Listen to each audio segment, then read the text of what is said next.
ప్రాణం విత్తనమే.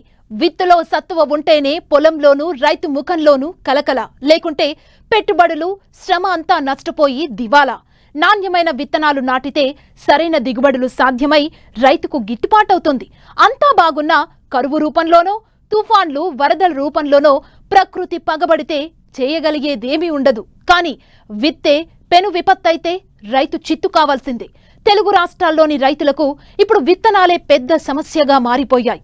అవి అసలైనవో ఏవి నకిలీవో చెప్పలేని పరిస్థితి.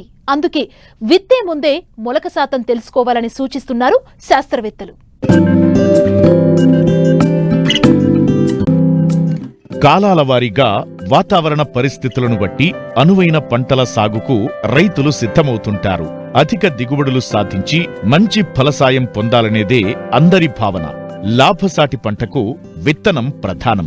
పంట వేసిన తరువాత దాని పెరుగుదల, దిగుబడులు చూసే వరకు విత్తనం నాణ్యమైందా నాసిరకమైందా తెలియదు. కాని అప్పటికే రైతులు పెద్ద మొత్తంలో పెట్టుబడులు పెట్టేస్తారు. పొలం సిద్ధం చేయడానికి విత్తనాలకు, ఎరువులకు, నీళ్లకు, కూలీలకు ఇలా భారీగా ఖర్చు చేస్తున్నారు. అంతా చేశాక పంట ఎదగకపోతే మోసపోయామని గుర్తించి దిగాలు పడుతున్నారు.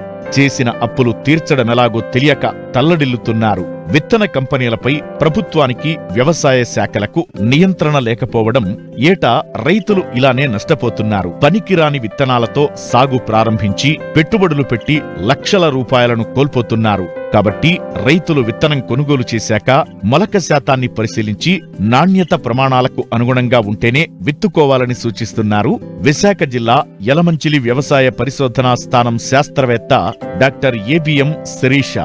మొలక శాతం అనేది చాలా ఇంపార్టెంట్. అంటే రైతులు చాలా మంది షాప్స్ నుంచి, డిపార్ట్మెంట్ నుంచి విత్తనాలు తెచ్చుకొని వేస్తారు.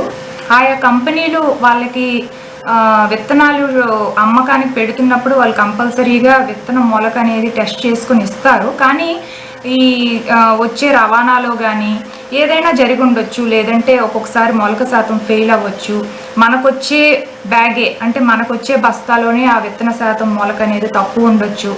అది మనం అనేది మన లెవెల్లో కూడా టెస్ట్ చేసుకోవడం చాలా మంచిది. ఎందుకంటే ఒకసారి విత్తనాలు వేసేసాము అంటే మాత్రం మనకి బాగా దుక్కు చేసి ఇవన్నీ చేసుకొని విత్తనం నార్మల్ని తయారు చేసుకొని మనం వేసుకుంటాము.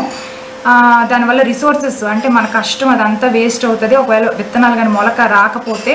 కాబట్టి ఏ విత్తనం ఎవరి దగ్గర తీసుకున్నా, ఎక్కడి నుంచి తీసుకున్నా సరే అడ్వాన్స్గా ముందుగా విత్తనాలు తెచ్చుకున్న వాళ్ళు కంపల్సరీగా విత్తనాల మొలక అనేది కట్టుకోండి. అది చాలా ఇంపార్టెంట్. విత్తనాల మొలక ఎలా మనం మొలక శాతాన్ని టెస్ట్ చేసుకోవాలంటే మన రైతు లెవెల్లో మీరు తెచ్చుకునే బస్తాలని, ఎగ్జాంపుల్ వరి విత్తనాలే నేను ఇప్పుడు చెప్తున్నాను మీకు.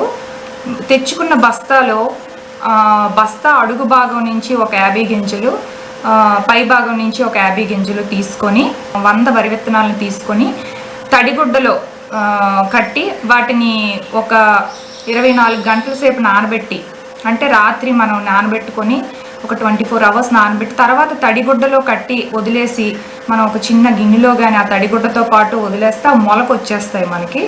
కానీ ఆ వచ్చిన 100 గింజల్లోని మనకి 80 గింజలు కన్నా ఎక్కువే మనకు మొలక వచ్చినట్టయితే మనం అది ఆలోచించకుండా మనం ఇంకా విత్తనాన్ని మనం చల్లుకోవచ్చు నార్మల్కి.